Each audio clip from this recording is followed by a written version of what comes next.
Hey guys, how's it going? And welcome back to The Legend of Zelda Oracle of Ages.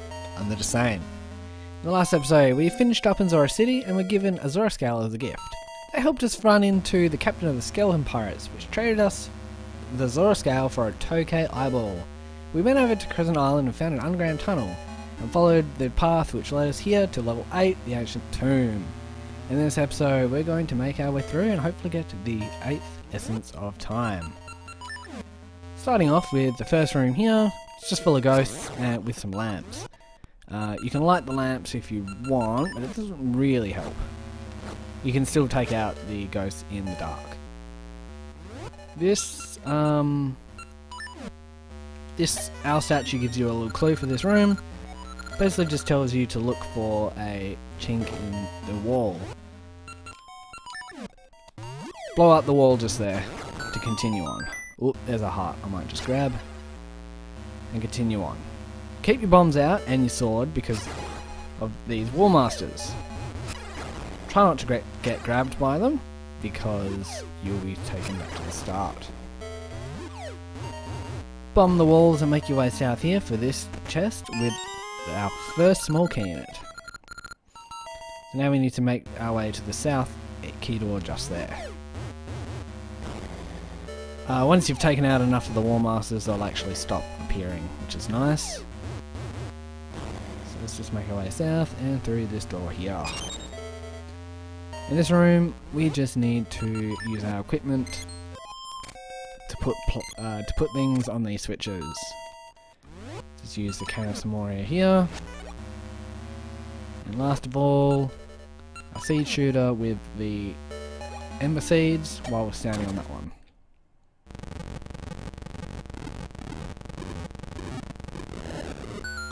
Path will open and we'll go down deeper.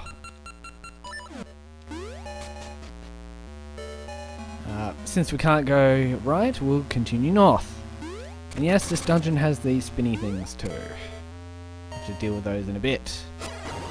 Otherwise, in this room, take out all these ghosts. And once you've done so, move this block. The little staircase will appear, which will lead to a chest with the map in it. That'll help us if we get lost. Head back up and go north. There's an empty room here with a chest in it with another small key. And we can use that to go right from where we came in. So let's go ahead and do that. I just really like the rocks feather. I like keeping it out. Alrighty, so use it to go right. And there's another spinny thing here. Not actually too bad to deal with in this dungeon. A little bit more annoying in Moonlit Grotto. Otherwise, just follow the path around here. We'll deal with that chest soon. First, we're just going to grab something else. We'll just make our way through. Keep this room in mind when you get the dungeon item, because you can come back and open up that chest. Although I wouldn't really recommend going out of your way for it unless you really want it, because it's only a gaseous seed.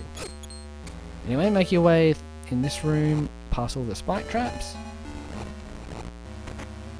On the right side of the room there is a key. On the left side is some supplies, so bombs and seeds and stuff. And fairies, but then again, there's fairies right there. So pick your poison.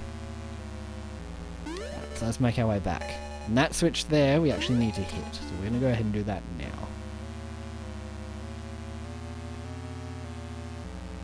Let's make your way up and around here. Go and hit it if you don't have sword beams. Alright, so let's see what's in this chest. It is the compass. So leave the colours as they are, and let's make our way back to where we got the map. Because things have changed and will help us move forward.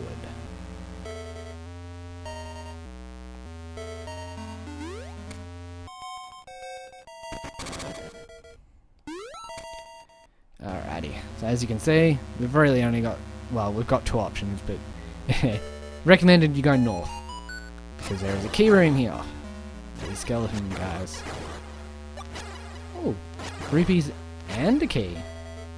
Thank you, good sir. Up, go south and stop here and make sure you got this staircase and hit that switch before going any further, because that will make dealing with this twice as fast and twice as easy. Once you make your way to the right side of the room, go through here, ignore the ghost if you want, and go south. Here's the other spinny thing, so we need to make it so we can go right. Just go ahead and do that, make our way back around. This one will point us in the right direction, which is helpful. So now we're back in the ghost room. Get out of here. Try to sneak up on me like that. Cool. So manipulated it to go right. In this room we need to clear out the snakes. The door to reopen, but we actually need to go south first. For this mini puzzle room. Hope you guys aren't sick of these yet. I'd recommend taking out the mold rooms first. Once you've done so, here's how to solve the puzzle.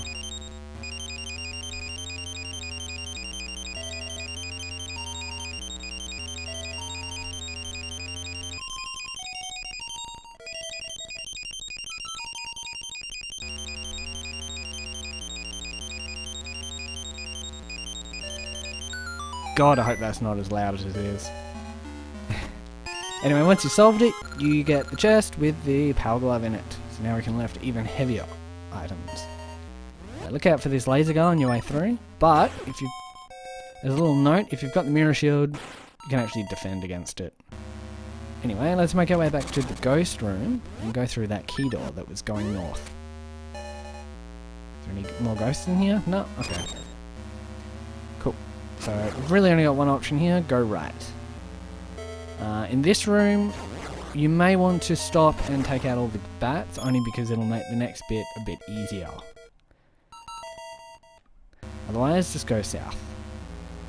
Is he going to see me? No, he's not. Cool. So what we need to do is hit that switch and make it so we are standing on the red blocks. Yes, you can actually do that. So now use your Rock's Feather to navigate across, looking out for the bats, and exit here.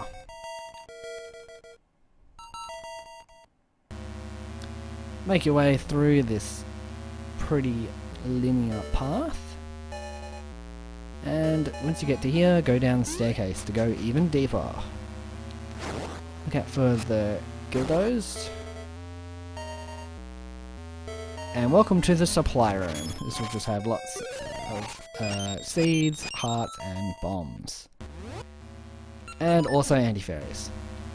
Don't forget you can use your boomerang to fully heal. Otherwise, say hello to the mini-boss. Now this guy's attacks may look familiar to you if you've played Link to the Past, or Link's Awakening, or probably more games that I can't remember. What we need to do is fire the solid beam attack back at him. Like so, he turns into a bat, and now we can attack him. And you just swing away at him. He'll probably take a bit longer, because you don't have the red ring or the master sword. Let's continue on. In this next part of the dungeon, what we need to do is collect 4 slates, and they fit all in these spots here. They are situated throughout random places in this dungeon. It's our job to find them to move on to the final boss. Ah, there it is.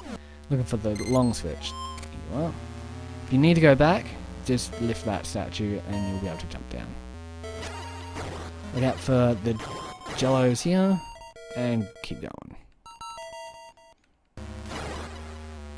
Pretty sure we can just move that. Yeah, we can. Worth it. Make your way through. Jump down here if you want. I'm pretty sure there'll be some supplies. No? Okay, cool. Ooh, a spike trap room with a key. Just use your Rock's Feather to dodge them. Fairly easy as long as you've got the timing down. There's our chest with the key in it. Cool. Need that for later. Make our way here. And this is the first of 4 rooms. They'll all look like this, just different parts of the dungeon. And there's our first slate.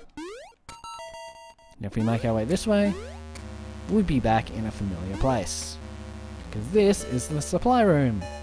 Just before the mini-boss. I usually like just cleaning it out because sometimes it has hearts or even rupees in it. Alrighty. So let's make our way back towards where the slates go. But this time we'll exit this way. Look out for the ropes, they'll try and jump you. So be ready for them. Haven't seen these mimics in a while. Just remember they'll follow every direction you go. Don't pull this lever, instead use your small key and go left. This isn't just a supply room because there's a south exit just here. Now this room you want to pull the lever. So go ahead and pull the lever just like out for the bats. Make sure to just... I knew that was going to happen. Right, so as soon as it makes the chime, run across and go east. Ah, look, another slate room. Sweet. Now to exit this room, we just keep going north up here. Now, most walkthroughs will tell you to jump off here. Don't do it. Don't do it. It'll take you all the way back to the start. Instead, go east here and lift up this one just here. Believe it or not, dumping one of those on an enemy doesn't kill them first shot. You'd think it would. Move these blocks to make your way to over here. There is actually a diamond to switch with there, and there's our boss key that we need for later. That's not all, we're not actually done here, because we can actually exit this way and get a sneak preview of where the boss room door is. Just there. We'll come back for you later. Otherwise, solve this super hard dice puzzle and jump in the minecart.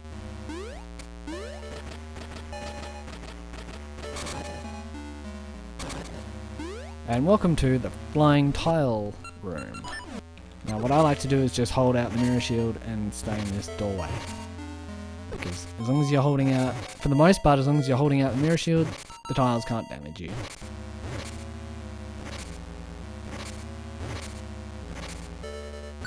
Once they're gone, the door will open, but also there's a chest that will appear with the gaseous seed just here. And just grab it for prosperity. Otherwise, there is another spike room door.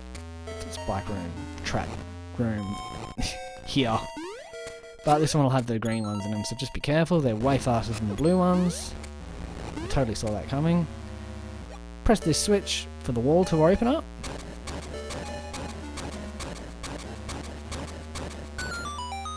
Now to make our way east over here. Now, this might be this is probably the hardest room. There's a ball chain guy. Use your rock's feather to jump around the room. And just to help you dodge the chain ball. And we made it to another room with a slate in it.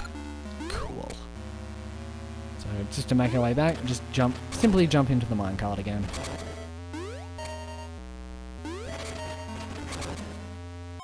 And look, we're back here again. Cool. So if we go north here... Actually, no, this is probably the hardest room in the dungeon, because now we need to light up some candles. Be careful of them jumping around. For the most part, you're safest to stay in this doorway, but they can still get you, like so, if you're in here. So now that they're all lit up, we can probably go in the middle and just jump around and wait for them to die. Once they're all dead, go east. Bit of a supplies room going on here. Otherwise, let's just go down the stairs to a little underwater area.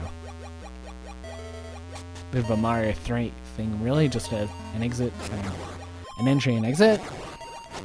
Empty this room of the jellyfish to continue north.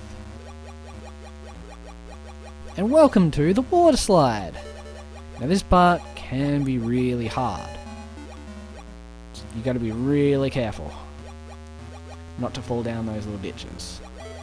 Once you make your way all the way south, one screen, make your way all the way east on this one to go down this staircase here. Now, don't go left just yet. Go to the bottom and go right here. And then swim to the surface. For our last slate room. There we go, there's 4. Yeah. Just checking. Alright. So it's actually pretty easy all the way back to that slate room where we need to put them in. If we just go north this time. We're actually right here. Make the staircase or just jump down it like I did. Let's head towards that slate room. Get out of here, wizrobes. Alright. Just run into them to simply put them in. And it will put them in for you. I'm just doing the bottom one last only because it's the quickest way to do it. Or to keep going anyway. So go down the stairs for our last little 2D platform area with nothing in it. I'm sure they meant to put bats or something in there. Otherwise, just continue east.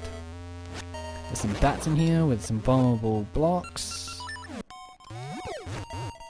Thank you for that. You'd think it'd be a trick or something here, but it's not really. It's just use the seed shooter to shoot that. Move that block. Don't forget that there's actually supplies just here that you may want to grab just because. Anyway, let's make our way through the boss door to meet Ramrock. Now, this boss actually has 4 phases to him. First one is these hands. He'll just chuck them at you. Best way, yeah, and what you need to do is hit them back at him and hit them with him. Best way to deal with it, I found, is just to hit them diagonally as he throws them at you and hope for the best. No, but you'll hear it when he hits them. And probably stay further back down here too. Missed again, really? Okay, fine. Oh, got him. Should take 3 hits to go to the next phase. There it is. Alright, so the next phase is bombs. And you may want to keep your rocks further out for this just because it makes it easy to dodge. All we need to do is chuck bombs into his hands when he has them open like that. That's too soon. Too late, sorry. You may also want to keep him to the higher point of the room just to make it easier to jump into or throw bombs into his hands. Wow, I got that. Might actually be better to have Pegasus seeds on.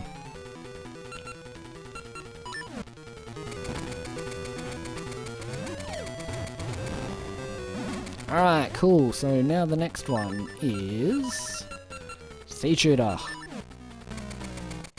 Because he now has a shield. What we can do is bounce him off the back wall and hit him with him. I was told you can hit him from the front, but it doesn't look like it. Look out for these beam attacks. They are homing too, so just be very careful. I don't know why I got rid of that item actually. Need that to hurt the boss.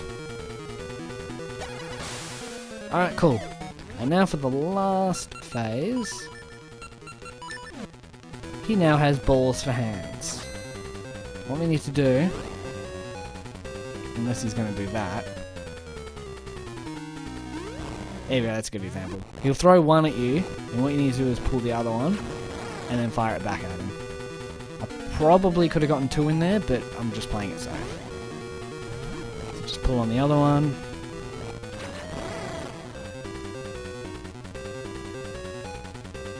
And after enough hits, probably 1 more should do it. Oh, that's a bit. You shouldn't get hit by the balls. Just be careful because he'll fire it back at you. And with that, he's dead. And grab our extra heart piece. And look at that. The next 2 pieces of the heart will actually matter. Because our heart's actually increased. Alright. And now to pick up the Falling Star Essence of Time.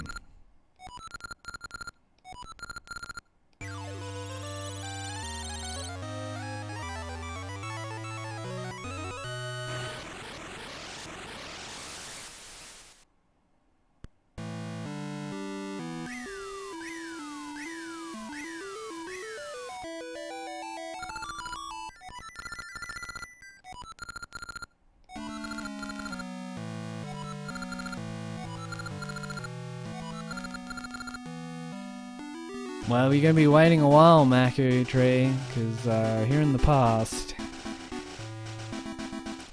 Anyway, with that, I'm going to leave it here for now, guys. So this is just saying signing out. Have fun and catch you later, guys.